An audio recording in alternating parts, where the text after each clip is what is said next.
이사야서 세 번째 시간 1장 21절에서 31절까지의 말씀입니다.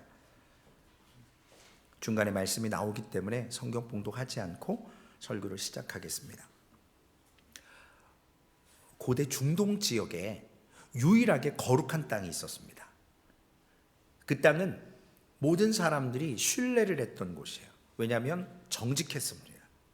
그 땅은 하나님의 도성 예루살렘이었습니다. 그래서 많은 사람들이 그 땅을 통해서 저들은 정직하게 행하기 때문에 뇌물도 통하지 않고 저들에게는 정말로 정직하다라는 것을 많은 사람들이, 믿지 않는 사람도 인정하는 그러한 때가 있었는데, 오늘 본문에 보니까 그 땅, 거룩한 땅 예루살렘이 타락했습니다. 그래서 오늘 설교의 제목이 타락한 예루살렘에 대한 하나님의 탄식이다 라는 제목으로 말씀을 나누고자 합니다. 이제 더 이상 정말 거룩한 땅이 아닌 예루살렘, 지금 이사야 선지자가 이 땅을 하나님의 말씀을 받아서 선포하면서 더 이상 거룩하지 않다라는 거예요. 이제 타락할 대로 타락했다라는 겁니다.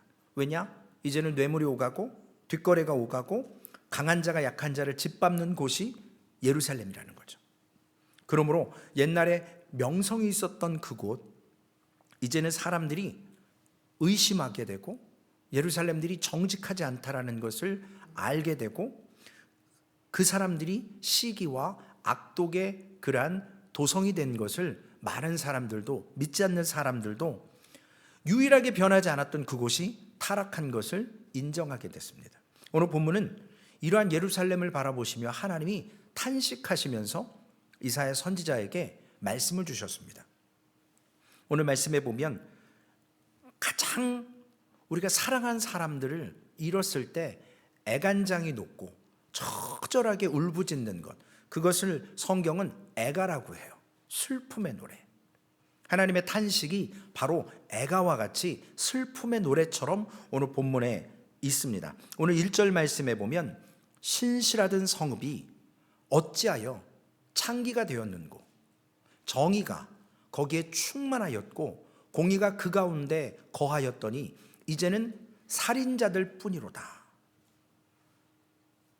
애가라는 말이 히브리어로 키나라고 하는 그런, 우리 한국의 옛날, 지금도 그런 분도 계시지만 부모님이 돌아가시고 그러면 상복 입고 지팡이 짚고 가짜 울음 울잖아요. 아이고 아이고 아이고 아이고 이러면서. 손님 없을 때는 안 울어요. 누군가 새로운 사람이 오면 그때 이제 곡을 해요. 노래를 부르는 거죠. 슬픔에, 탄식에. 그것을 성경은 키나 애가라고 합니다. 더 이상 아무 소망이 없는 거예요. 이제는 뭔가 바랄 것이 없어서 입술에서 탄식이 나오는 걸 애가, 키나라고 합니다. 신실하던 성읍이었어요. 그런데 그 신실하던 성읍이 지금 창기가 되었다 그랬습니다. 동양 레이시즘 아니에요. 우리 한국적인 동양 사람과 이 유럽, 미국, 서양 사람들과 믿음에 대한, 즉 사람에 대한 신뢰가 달라요. 제가 보니까. 제가 오늘도 그 썬데이 서비스 아규먼트, 아니 아규먼트가 아니라 어그리먼트, 그거를 제가 이렇게 스티브 성도님하고 이렇게 얘기하면서 이제 만들어 놨어요. 우리 어떤 성도님을 위해서 그걸 지켜야 된다고. 동양 사람들은 사람을 믿어버려요. 아, 이 사람 참 신실한 사람이에요. 거짓말 없이도, 이 사람은 법 없이도 살 사람이에요. 이러면 어떤 제3자가 그 사람을 소개받았을 때 그 사람을 믿어버려요. 이건 동양적인 스타일이에요. 근데 서양적인 스타일은 100번 1000번 얘기해도 소용없어요. 이거 서류 딱 계약해서 이거 지키면 신실한 사람이고 안 지키면, 그래서 거기에 사인을 해요. 그런데 서양 분들도 부부지간에는 인격적으로 서로 신뢰하잖아요. 물론 나중에 이렇게 할 때는 뭐 이렇게 작업을 하지만 같이 살 때는 믿어요. 그래서 어떠한 행동을 하건 뭐를 하건 계약을 하는 것이 아니라 그냥 사람 자체를 내가 사랑하기 때문에 믿어줍니다. 그래서 당신의 아내나 남편을 나를 배신하지 않겠지라고 하며 의심하지 않고 믿습니다. 물론 의심스러운 행동하면 의심하죠. 이것이 달라요. 그런데 오늘 본문에 보니까 신실한 것, 믿는 것, 신뢰하는 것을 뭐에 비교했냐면 그랬던 예루살렘이 창기가 됐다. 창기는 어떤 사람이죠? 사람 좋은 게 아니라 돈이 좋은 거예요. 나한테 돈 많이 주면 사랑한다고 얘기해요. 근데 진짜 fall in love가 아니라 돈을 사랑하는 거잖아요. 돈을 뜯어낼 만큼 뜯어내는 거잖아요. 그 돈만 주면 사랑한다고 얘기해요. 심지어는 자신의 몸을 팔아가면서.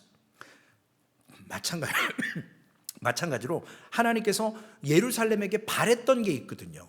이 땅은 거룩한 땅이다. 이 땅은 구별된 땅이다. 그 땅에서 이것만 깨뜨리지 말아라. 신실함을.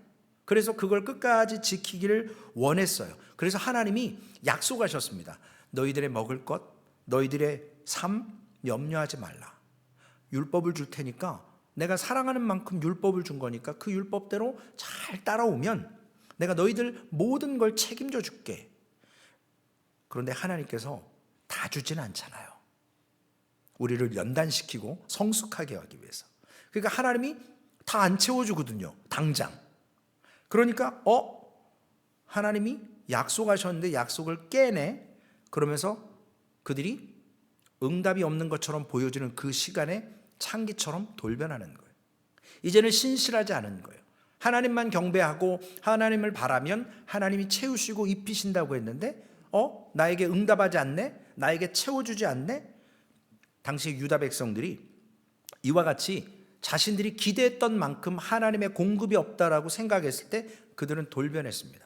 그래서 영적인 창기와 같이 하나님뿐만 아니라 세상의 것들을 같이 수용하고 사랑하고 두 주인을 섬기는 것처럼 행동을 합니다. 그래서 하나님을 신뢰하기보다는 눈에 보이는 것들을 신뢰하고 쫓는 거예요. 결국은 다른 곳에서 살 길을 찾아가는 예루살렘이 타락하는 모습이 됐습니다. 예루살렘은 한때 신실했던 성읍이라고 말씀드렸습니다. 그들은 감히 돈으로, 뒷거래로, 뇌물로 좌지우지되지 않는 사람들이었어요. 왜냐하면 그들은 철저히 하나님의 말씀에 따라 움직이는 사람들이었거든요. 눈에 보이는 대로 반응하는 것이 아니라 하나님의 말씀을 붙들고 그 말씀을 따라서 이웃을 사랑했고, 어떠한 나그네가 왔을 때도 나그네에게 최선을 다해서 보살펴 주고, 그가 아무런 대가 없이 아무런 이런 거 없이 떠나도 주의 사랑으로, 정의가 거기에 충만했었다 그랬습니다. 공의가 그 가운데 거했다 그랬어요. 그러나 이제는 타락해서 그 신실한 성읍이 창기처럼 이제 살인자들 뿐이다. 이러한 한탄을 하나님이 이사야를 통해서 말씀하십니다. 가끔 하나님이 공평하냐 공평하지 않냐 물을 때 저는 그래요. 찬양 가운데 공평하신 하나님이지만 가끔 하나님은 공평하지 않으신 것 같기도 해요. 이건 제 견해예요. 성경의 견해가 아니고. 우리 사람들도 공평하지 않아요. 왜 공평하지 않을까요? 사람이 공평하지 않은 이유가 있어요. 너는 내 사람이고 너는 내 편이 아니에요. 이 사람은 내 편이고 저 사람은 내 편이 아니면 팔은 안으로 굽어요. 지난주에 제가 설교를 잘못했나 봐요. 제 얘기는 아니지만 하나님의 말씀인데 끼리끼리 얘기했다가 안 좋은 반응이 바로 친교실에서 나가지고 약간 좀 이랬어요. 그래서 제가 그분 옆에 앉아서 식사하고 또 다른 분이 또 그분의 감정이 안 좋은 걸 알고 옆에서 막 이렇게 해서 좋게 이렇게 풀려서 가시긴 했어요. 이 말 자체가 본인한테 끼리끼리라고 얘기한 게 아닌데 오해를 하신 것 같아요. 그래서 얼른 주위 분들이 이거 좀 아니다. 얼른 우리가 잘 이렇게 반응해서 이해시키기보단 이분을 일단 이렇게 잘 좀 해야 되겠다. 그렇게 해서 잘 넘어갔어요. 요즘 한국에 애를 하나밖에 안 낳잖아요. 근데 실질적으로 평균 따져보면 0.7인가 밖에 안 된대요.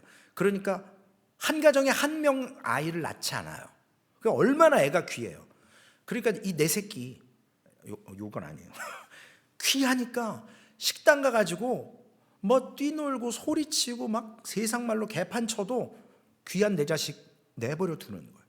그런데 직원이나 다른 사람이 컴플레인하면 네가 뭔데 이래가면서 자기 자식은 소중하고 다른 사람 불편한 건 이해할 수 없어요. 감히 누가 내 귀한 내 애한테. 이게 뭐냐면 내 편이거든요. 다 우리 아들한테 우리 딸한테 뭐라면 다 남이에요. 너의 편이에요. 이게 바로 공평하지 못한 거거든요.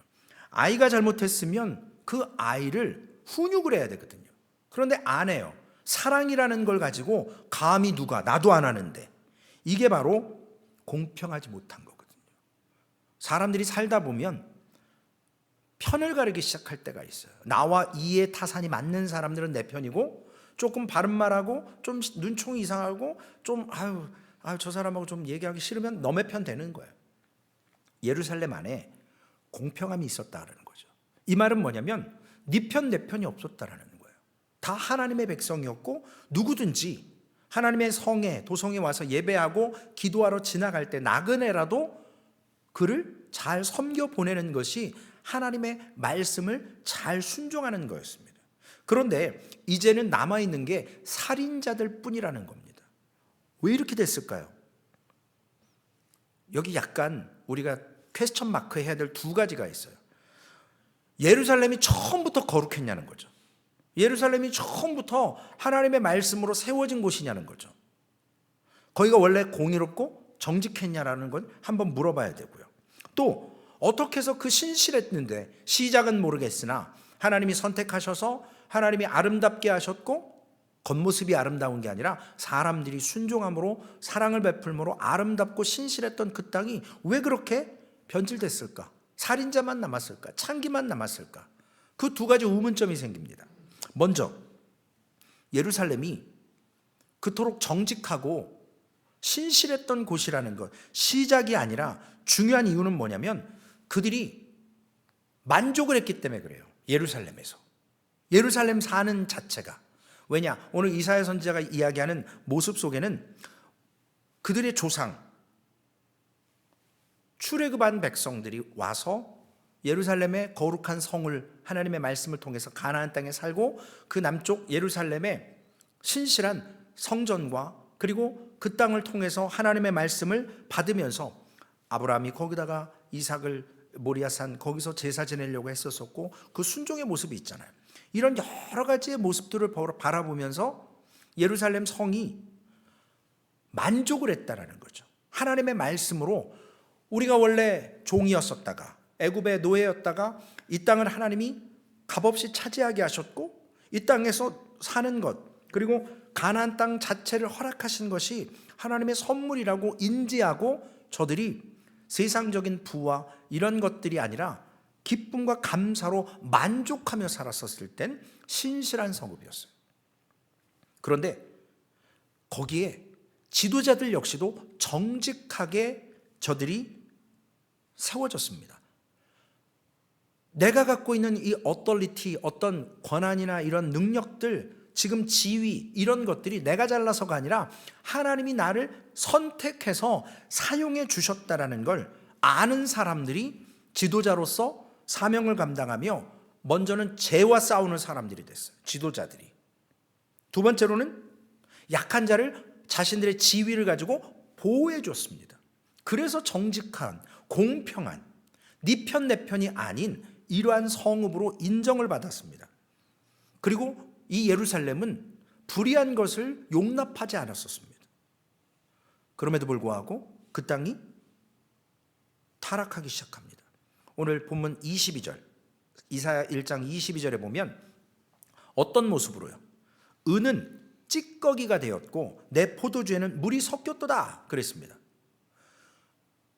제가 어제 한국의 노다지, 광산 있잖아요. 일제시대에 일본 사람들이 금을 많이 캐가고 나중에 다시 올 거라고 거기다가 소나무 송진하고 이런 걸 막 태워가지고 그 금이 돌에서 반짝반짝거리는 걸 다 이렇게 숯검댕이처럼 까맣게 동굴을 이렇게 터널, 광도라고 하죠. 갱도. 거기에 이렇게 해놨어요.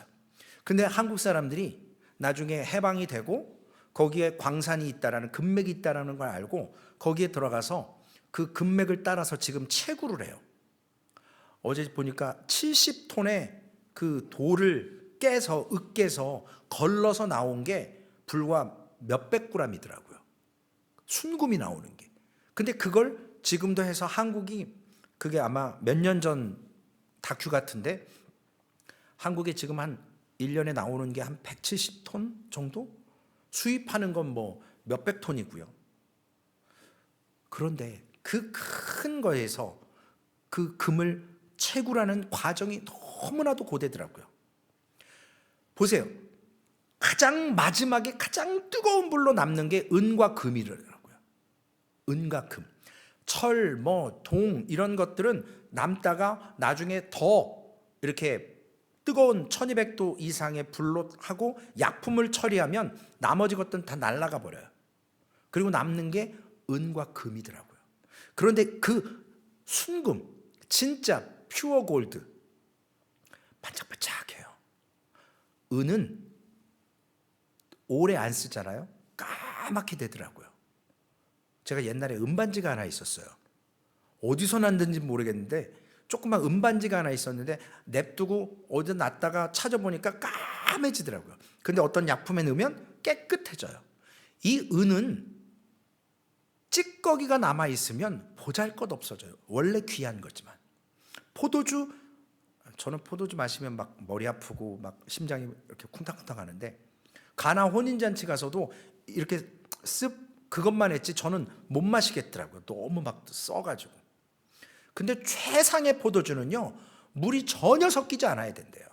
진짜 오리지널 100% 그 포도에서 나온 것이 귀하다고 그러더라고요. 그 해가 또 가물어야 된대요. 비가 많이 오면 안 된대요. 마찬가지로 가장 귀한 것도 포도주고 은이고 불순물이 섞이면 상품 가치가 떨어져요. 광택이 죽어버려요. 맛이 떨어집니다. 왜 이 맛이 상품 가치가 떨어지게 될까요? 왜냐? 거기에 불순물이 끼는 거예요. 영적으로 얘기하면 욕심이 생기기 시작하는 거라는 거죠. 오늘 23절 말씀에 보면 그들이 어떤 욕심이 생겼느냐? 왜 은이 찌꺼기가 있고 포도주 맛이 좋지 않았느냐? 물이 왜 섞였냐? 내 고관들은 패역하여 도둑과 짝하며 정직했던 사람들이에요. 그런데 신실했던 지도자들이, 공평하게 다뤘던 사람들이 이제는 도둑과 짝했고 다 뇌물을 사랑하며 예물을 구하며 고아를 위해서 신원하지 아니하며 공평하지 않은 거예요. 가난한 사람, 연약한 사람, 이 사람들 동일하게 대우하고 했습니다. 과부의 송사를 수리하지 아니했습니다. 이렇게 타락했다라는 거죠. 이렇게 불순물이 섞여버렸어요. 욕심으로. 우리가 신앙생활할 때 마지노선이 있어야 되거든요. 세상 말로 갈 때까지 가면 안 돼요. 부부싸움도 마찬가지잖아요. 할 말이 있고 안 할 말이 있잖아요. 근데 처갓집 들먹이고 시댁 들먹이면 이제 진짜 전쟁인 거잖아요. 두 사람 안에서 끝내야지, 가족을 인벌브 시키면 이제 끝장내자는 거잖아요. 선을 지켜야 되거든요. 싸워도 적정선이 있어야 돼요. 교회도 마찬가지예요. 뭐 소망교회 그럴 일이 없겠지만 목사와 교회 성도가 싸운다? 서로 지켜야 될 예의가 있어요. 저는 슬프게도 예의를 못 지키는 분한테, 녹음되는데 또 이런 얘기하면 좀 그렇지만 애비 없는 놈이라는 소리까지 들었었어요. 성도들 다 있는 데서. 근데 이유가 너무 가당찮아서 제가 들어주질 않았거든요. 아니, 예배의 특송을 지난주에 온 사람을 시켜달라는 거예요. 때를 써요. 주중에 전화해서 저한테. 그래서 그분이 세시봉이고 뭐고 나는 관심이 없습니다. 그분은 아직 교회 정식 성도가 아니기 때문에 앞으로 상담도 필요하고 그 사람의 신앙생활을 알고 나서 시켜도 늦지 않은데, 자기가 듣고 싶어서 저 사람 다음 주에 특송 시키라고 저한테 오더를 내리더라고요. 그래서 제가 안 시켰어요. 그랬더니 애찬 시간에 저한테 저 애미도 없는 놈 뭐 이래가면서 저한테 막 삿대질을 하면, 그것도 장로가 그래요. 여자 장로가. 그래서 진짜 제가, 야, 이런 선이 없나? 근데 저도 거기서 욱하잖아요. 그래서 막 제가 막 이러는데 옆에서 집사님 한 분이, 이분도 세상 무서운 거 없는 사람인데 막 시옷자 2개 들어가는 이런 걸 통해서 그분이 더 뭐라 그래서 좀 이렇게 컴다운 된 적이 있습니다. 우리가 선이 있어야 돼요. 갈 때까지 가면 안 돼요. 하나님 앞에 범죄를 해도 나만의 어떤 마지노선이 있어야 된다고요. 돌아올지 못할 강을 건너면 안 돼요. 적당히 하고 돌아와야 되거든요. 그래야 돌아올 수 있어요. 근데 오늘 이사야 선지자가 저들은 한계가 없다라는 거예요. 신실했던 사람들이 물론 약간의 죄도 죄지만 너무 갈 때까지 간 거예요. 그들에게는 오늘 이사야 선지자가 말하는 게 뭐냐면 부자 되는 것 중요하지 않다라는 거예요. 어떻게 부자가 되고 설사 부자가 되었더라도 어떻게 사느냐가 중요한 거지 부자가 되기 위한 목적만을 가지고 달려가면 안 된다라는 거예요. 지금 예루살렘은 너무나도 지도자들이 타락하고 부패했어요. 뇌물, 도둑, 고아들 시운하지 않고 과부송사 없고 세상에서 오늘 새벽 예배도 잠깐 그런 말씀을 나눴지만 민수기 7장에도 그런 얘기가 나옵니다. 우리가 빨리 부자 되는 방법이 딱 한 가지 있어요. 불법을 행하면 돼요. 사람들 등치고 그죠? 속이고 그러면 부자가 빨리 될 수 있어요. 그러나 밝혀지겠죠. 우리가 욕심을 낸다라는 것, 권력을 이용해서 부자가 되고 그래서 요즘에 한국에 무슨 권력 어떤 그 장관직을 하면 청문회 하면서 재산 공개를 하잖아요. 가족들 것까지. 그래서 언제부터 언제까지 일했는데 갑자기 어느 시점에 막 재산이 확 늘어나면 그거 막 추적하잖아요.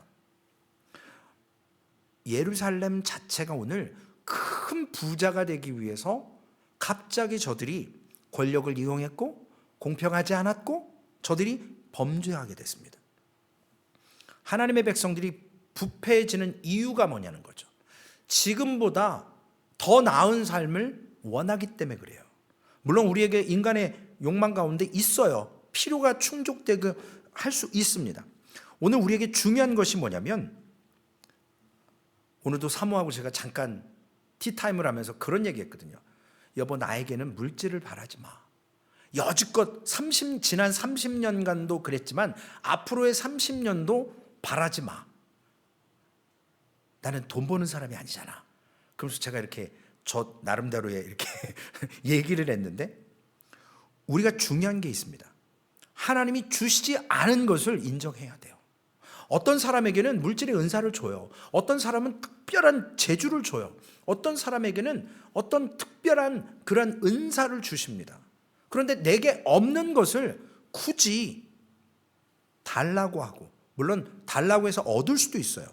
그러나 하나님이 주시지 않은 이유가 있다는 거죠. 아직 성숙이 되지 않았거나 아직 하나님의 마음에 합하지 않았거나 아직 때가 되지 않았거나 그런데 하나님이 주시지 않은 것을 부끄러워할 필요는 없다는 거예요. 그런데 사람들은 세상의 관점에서 아니 그렇게 했는데 그거밖에 안 돼? 세상의 기준에 부끄러워해요. 하나님의 기준에 있어서 부끄러워할 필요가 없거든요. 왜냐? 우리의 모든 생사화복 하나님이 주관하신다고 믿으면서 하나님이 주시지 않았는데 왜 부끄러워하냐고요. 그런데 세상 사람들은 부끄러워합니다. 세상적인 관점으로 믿음 있는 사람도 부끄러워할 때가 있어요. 왜냐? 세상적인 기준으로 더 커지려고 더 높아지려고. 오늘 하나님께서 이러한 마음을 갖고 타락했던 지도자들과 예루살렘 신실함을 잃어버린 저들에게 하나님께서 24절에 말씀하십니다. 사랑하시기 때문에 말씀하는 거예요. 그러므로 주 만군의 여호와 이스라엘의 전능자가 말씀하시되 슬프다 내가 장차 내 대적에게 보응하여 내 마음을 편하게 하겠고 내 원수에게 보복하리라. 여러분 잘 보세요. 하나님의 이름을 설명하시는데 주 만군의 여호와 이스라엘의 전능자 하나님의 풀네임을 얘기하세요. 저도 미국 컬처를 잘 몰랐는데 미국 아내들이 남편의 풀네임을 부르면 에브리바디가 다 사라지더라고요. 남편이 뭔가 잘못한 거예요. 그러면 남편의 그 오리지널 네임을 부르더라고요. 허니 뭐 이렇게 부르고 뭐 이렇게 닉네임을 불러야 되는데 뭐 예를 들어서 이름이 안 되죠. 하나님을 감히 뭐 예를 들어서 뭐 최진 뭐 어쩌고 저쩌고 이렇게 불러버리면 긴장을 하더라고요. 내가 애니버스를 잊어버렸나? 아니면 오늘 무슨 스페셜 데이인데 와이프한테 뭐 꽃을 선물하지 않았나? 뭐 그런 걸 본 적이 있어요. 하나님께서 하나님의 풀네임을 얘기하신다? 이건 뭐냐면요, 하나님이 지금 공식적으로 이스라엘 백성들한테 세상 말로 얘기하면 전쟁을 선포하는 거예요. 내가 너희들 지금 보응하겠다라는 거예요. 너희들의 죄에 대해서 내가 심판하겠다라는 경고의 메시지예요. 우리 어떤 공식적인 서류가 코트나 어디에서 나올 때 이렇게 딱 오잖아요, 이름이. 이게 뭐냐면 하나님께서 이제 시작하겠다라는 의미예요. 그래서 하나님의 주시다라는 거죠. 만군의 여호와시라는 거예요. 이스라엘의 전능자라는 거예요. 시작하시겠다라는 거예요. 어떻게 해요? 죄에 대한 대가를 치러야죠. 우리가 세상에 살면서 이런 경우 많잖아요. 그래서 좀 그런 어떤 허탈감을 느낄 때도 있어요. 예수 잘 믿는데 안 돼요. 저희도 저희 집안에 한 사람이 있어요. 목사보다 더 신실하고 정말 기도 많이 하고 정말 참 제가 봐도 야, 하나님 이뻐하시겠다. 저렇게 신앙생활 어떻게 헌신을 하고 목사한테 교회한테 어떻게 저렇게 잘할까. 자신의 모든 걸 다 내놓으면서. 근데 사업은 세상 말로 치질이 복이 없어요. 점점 쇠퇴해져 가요. 그래서 저도 이해가 안 되는데 하나님이 다루시는 거겠죠. 제가 이해 안 되는 게 이거예요. 악한 사람이 선한 사람보다 세상에 또 다 잘 돼요. 더 돈 많고 더 떵떵거리고 안 믿어도 잘 나가요. 우리가 이해할 수 없죠. 때로는 하나님을 기다리면서 좀 의심이 들 때도 있을 거예요. 우리는 왜 그러냐면 그 악의 실체를 모르기 때문에 부러워하거든요. 잘 나갈 때 조심해야 된대요. 잘 나갈 때. 그래서 저도 목회를 하면서 좀 이렇게 으쓱해질 때가 있어요. 그러면 그때 하나님이 저를 목소리든 건강 상태든 아니면 어떤 기도의 제목을 딱 주셔서 돌아보게 하세요. 저는 하이웨이 달릴 때 한국에서 앰뷸런스가 반대편에서 딱 고속도로에 지나가면 저는 스피드를 한 20마일 쭉 줄여요. 한국에 있을 때. 하도 많은 교통사고나 돌아가시는 분들을 봐서 그게 저한테 워닝 주시는 거라고 생각을 해요. 그리고 스피드 딱 줄이면 좀 있다가 카메라 딱 들고 폴리스가 서 있거든요. 그런 경험이 수도 없이 있어서 앰뷸런스 딱 보면 그냥 쑥 마일리지를 쓱 내립니다. 미국에선 뭐 이렇게 할 일이 별로 없지만요. 우리가 악의 실체를 모르기 때문에 우리의 자신의 모습을 정확히 볼 수가 없어요. 우리가 막다른 길까지 막 갈 때 돌아보지를 않거든요. 갈 때까지 가려고 그래요. 예루살렘 사람들이 가난한 자들을 막 함부로 했어요. 그전에는 잘 돌봤는데 이제는 돌보지 않아요. 빚을 못 갚으면 자식까지 팔아버리는 그런 파렴치한 일들, 노예로 부리는 일들 서슴지 않았습니다. 그게 죄인지도 모르고 악랄하게 했어요. 오늘 하나님은 그걸 지적하시는 거예요. 하나님 앞에 가장 귀한 사람, 다윗과 같이 하나님의 마음 합한 사람이겠죠. 근데 성경을 읽어보면 어린아이와 같은 사람은 하나님은 가장 귀하게 여겨요. 있는 그대로 받아들이는, 습득한 그대로 행하는 하나님의 사람은 그런 정직한 사람, 어린아이와 같은 하나님 앞에서 그런 사람을 하나님 좋아하세요. 그런데 우리가 이 세상에서 잘 되는 것, 그것이 중요한 것이 아니라 하나님을 바라보는 중심을 놓치지 말아야 된다는 거죠. 그것이 필요한 거거든요. 하나님은 그래서 우리에게 때로는 그러한 깨달음을 허락하시기 위해서 하나님을 잃어버리지 않도록 브레이크를 거실 때가 있습니다. 오늘 25절 말씀, 내가 또 내 손에 돌려 내 찌꺼기를, 아까 은이 찌꺼기가 있었다 그랬죠. 잿물로 씻듯이 녹여 청결하게 하며 내 혼잣물을 다 제하여 버리고, 아까 은과 포도주 나왔죠. 그 불순물들 섞여 있는 것들을 다시 제하겠다라는 거예요. 회복시키시겠다라는 거예요. 우리에게 기도의 제목이 없거나 평탄하면 조심해야 되는 거죠. 잘 나갈 때 조심하는 거. 그래서 고난이 없으면 하나님의 백성들은 순결해지지가 않아요. 이 고난을 통해서 하나님을 바라보고 브레이크를 거셔서 나 자신을 돌아보게 하신다는 거죠. 우리가 가짜 눈물은 필요 없지만 참회하는 눈물을 흘리면서 교만이 빠져나가야 되고 죄로부터 빠져나와야 해요. 하나님은 그걸 원하시는 겁니다. 그래서 이 세상에서 교만한 자가 잘 되고 악을 행하는 자가 형통한 것, 우리에게 그게 유혹이에요. 아주 무서운 유혹. 그렇게 잘 되는 게 부러워서는 안 된다는 거죠. 왜냐? 하나님의 심판이 있거든요. 그렇기 때문에 오늘 어떤 사람이 죄에 빠지지 않을까요? 좀 전에 말씀드렸던 것처럼 하나님을 놓치지 않는 중심의 사람이에요. 늘 하나님께 여쭙고 가는 사람. 말씀보다, 기도보다, 하나님보다, 성령의 인도함보다 앞서지 말아야 되거든요.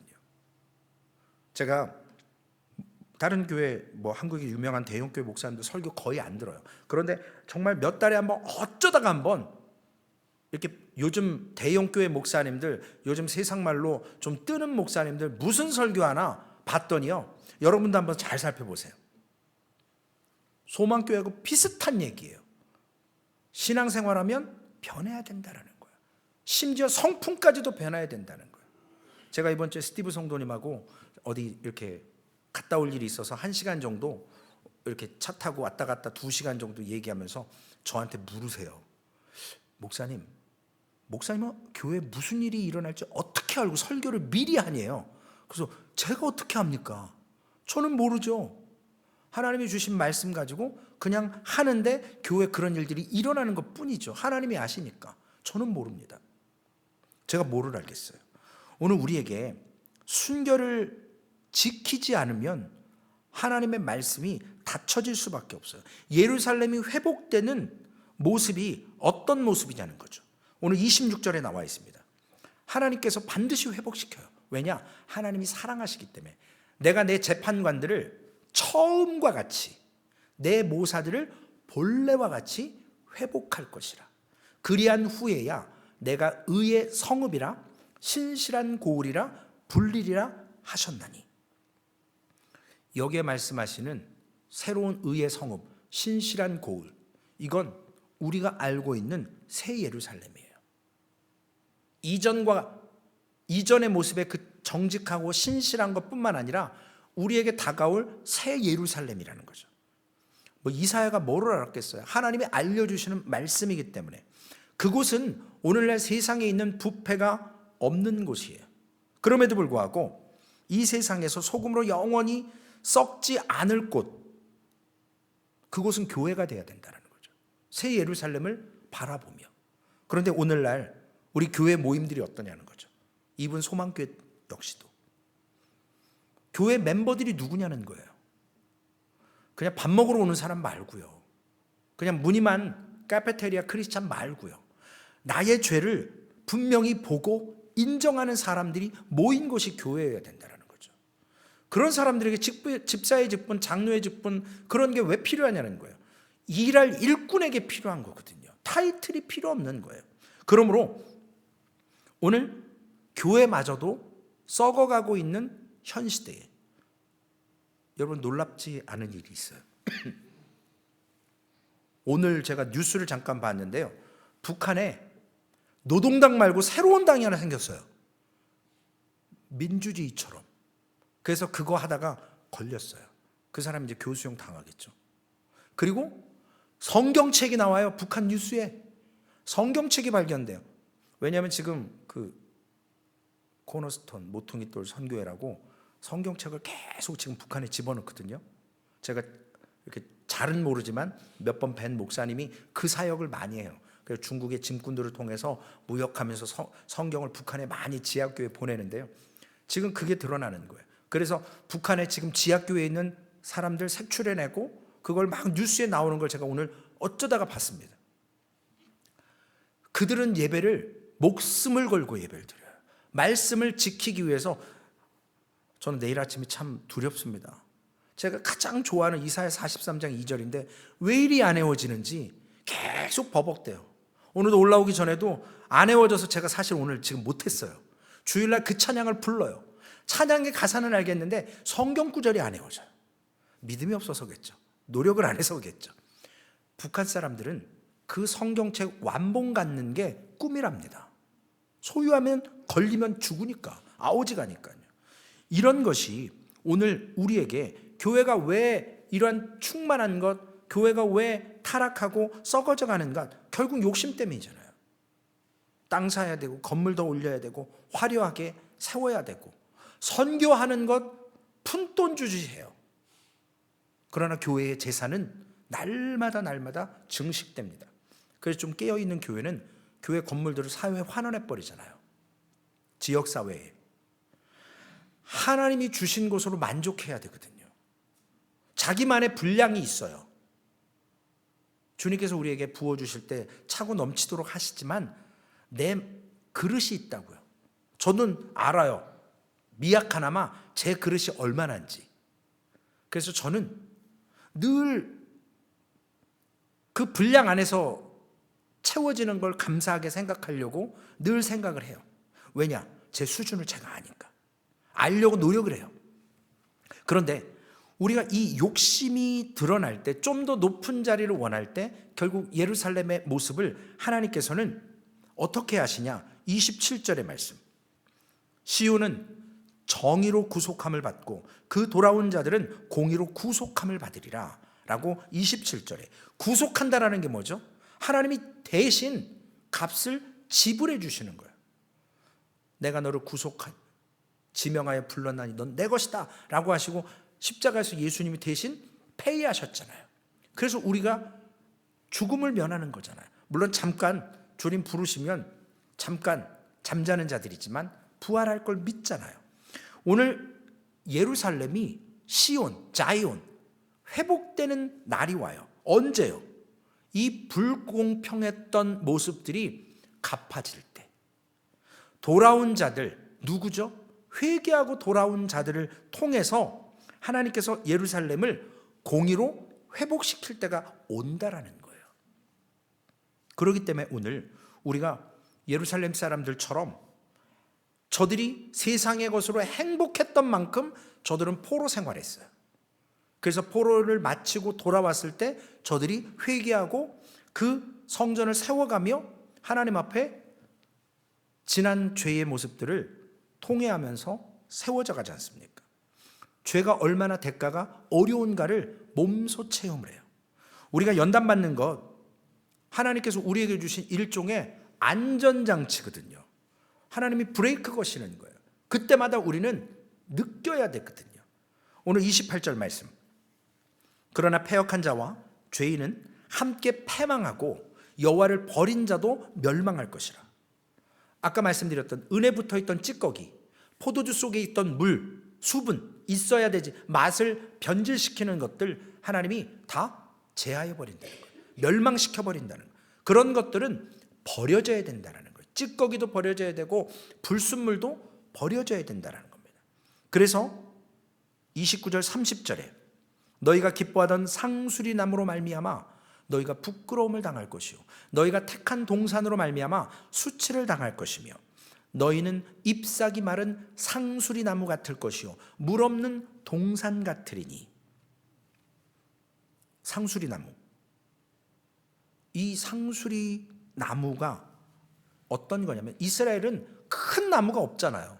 그래서 나무가 좀 이렇게 튼실해 보이고 좀 크면 거기에 우상을 섬겼어요. 신처럼. 그래서 우상 숭배하는 데였고 팔레스타인 지역에 이러한 큰 나무들이 없었기 때문에 유다 사람들은 이러한 나무들을 신성시 여깁니다. 제가 살던 데도 은행나무가 지금 뭐 한 900년 가까이 된 나무가 세 그루가 이렇게 길 한복판에 있어요. 지정해놨어요. 보호수로. 근데 다 썩어가지고 안에다가 막 콘크리트 발라놓고 거치대 걸어놓고, 왜냐하면 그렇게 살면 뿌리가 뭐 남아있을까요? 그런데도 꽃이 피고 해마다 이렇게 정성 들여 수액도 주고 하니까 연장은 돼요. 번영을 가져다 두는 신으로 섬겼던 그런 것들이 물된 동산이며 숲이 우거지겠죠. 그런데 오늘 본문 말씀에 보면 물 없는 동산이 돼버린다는 거죠. 잎사귀 마른 상수리 나무 된다라는 거예요. 보잘것없는 거라는 거예요. 하나님 외에 다른 것 의지하지 않기로 결단하고 세상의 것이 나를 좌지우지 않게 하는 그러한 삶이 되어야 된다는 거죠. 하나님이 나를 좌지우지하셔야지 세상의 것이, 잠깐의 것이. 그래서 31절에 강한 자는 사모라기 같고 그의 행위는 불티 같아서 함께 탈 것이나 끌 사람이 없으리라. 불이 붙었는데 끌 사람이 없어요. 그러니까 다 타버리는 거죠. 하나님의 심판이 있다라는 거죠. 그래서 하나님 앞에 세상에 아무리 강한 것도 불타버린다라는 거죠. 힘을 못 쓰는 거예요. 결론의 말씀입니다. 예수님께서도 열매 맺지 못하는 가지의 비유를 했어요. 불에 태워서 던져버려서 변화된다는 거죠. 제자들에게 이 말씀하신 이유가 뭐냐면 진정으로 변화되어서 성령 하나님의 능력으로 살지 않으면 세상의 것 잠시 같고 세상에 좋은 것 같고 이런 것으로 살다가 타버린다라는 거죠. 우린 영원한 것을 소유한 사람들입니다. 우리를 살리는 것은 세상의 물질이나 세상의 능력이 아니잖아요. 지혜가 아니잖아요. 우리를 영원히 살게 하는 것은 성령의 변화를 통해서 성령의 힘으로 살아가는 것입니다. 그것을 통해서 세상 것이 아니라 하나님의 것으로, 그리고 이스라엘 백성들이 그 불타는 사막을 건널 수 있었던 것도 하나님의 인도하심, 그 아무것도 없는 곳에서 광야의 길을 내시고 사막에서 물을 얻게 하셨던 것도 하나님의 인도하심, 공급자가 누구냐는 것. 오늘 그 공급자를 통해서 우리의 삶에 열매가 맺혀진다라는 것. 오늘 잠깐 하나님이 주신 것도 있고 부족한 것도 있지만 넉넉하게 생각하고 감사함으로 내 힘으로 사는 것 아니라는 것. 주님의 말씀으로 나를 복종시켜 영원한 것을 따라가는 그러한 복된 믿음이 되어야 될 줄로 믿습니다. 세상 것으로 타락하면 하나님께서 심판하시는 오늘 말씀을 의지하셔서 오늘 절대로 나 자신을 신뢰하면 안 되죠. 저도 아까 저의 모습을 돌아본다고 그랬지만 하나님이 깨닫게 하시니까 제가 능력이 있어서가 아니고 우리가 능력이 있어서가 아니지 않습니까? 오늘 타락한 예루살렘에 대한 하나님의 탄식이 우리 소망교회 가운데도 하나님의 탄식이 있을 수 있습니다. 오늘 우리의 연약한 모습을 통해서 하나님이 심판하시기 전에 우리가 먼저 깨어서 하나님의 말씀에 비추어 오늘 우리의 교만함을 내려놓고 영원한 것을 사모하며 오늘 그 길에서 주시는 말씀을 붙들고 세워져가는 소망교회 되시기를 주님의 이름으로 부탁을 드리겠습니다. 살아계신 아버지 하나님, 감사합니다. 최후 승리를 얻을 수 있는 건 주의 십자가를 바라보고 하나님의 구속의 은혜를 바라보고 하나님의 영원하신 말씀을 붙들고 살아가는 자가 최후 승리를 얻습니다. 세상의 것, 눈에 좋아 보이는 것, 세상 사람들과 비교하며 비참해지고 아버지 하나님 측은하게 스스로 자신을 비약할 필요 없습니다. 하나님이 공급자시고 하나님이 우리에게 주신 것도 있고 허락하시지 않은 것도 있습니다. 하나님이 하셨는데 하나님의 말씀 앞에서 우리가 세워져 가며 하나님이 주실 때마다 기쁨과 감사함으로 포로의 귀환을 통해 저들이 심판을 받고 돌아왔을 때 감격하며 그 자유가 그 예루살렘 도성이 하나님의 귀한 신실함으로 세워져 갈 것을 저들이 소망하며 성벽을 쌓았던 것처럼 주님, 오늘 우리의 모습 속에서도 하나님의 탄식이 있지 않은가, 우리의 타락의 모습을 통해 하나님 슬퍼하시지 않는가, 다시 한번 우리의 삶을 점검하게 하여 주옵소서. 말씀에 비추어서 나의 삶을 돌아보게 하여 주옵소서. 그러한 삶을 사는 소망교회 되게 하시고 하나님 영원한 하나님을 붙들고 하나님께서 주신 귀한 하나님께 접붙임 받은 가지로서 하나님의 열매들을 맺혀가는 하나님의 백성 되게 하여 주시옵소서. 감사합니다. 우리 구주 예수님의 이름으로 기도 올리옵나이다. 아멘. 하늘에 계신 우리 아버지여, 이름이 거룩히 여김을 받으시오며 나라에 임하옵시며 뜻이 하늘에서 이루어진 것 같이 땅에서도 이루어지리이다. 오늘날 우리에게 일용할 양식을 주옵시고 우리가 우리에게 죄 지은 자를 사하여 준 것 같이 우리의 죄를 사하여 주옵시고 우리를 시험에 들게 하지 마옵시며 다만 악에서 구하옵소서. 대개 나라와 권세와 영광이 아버지께 영원히 있사옵나이다. 아멘. 말씀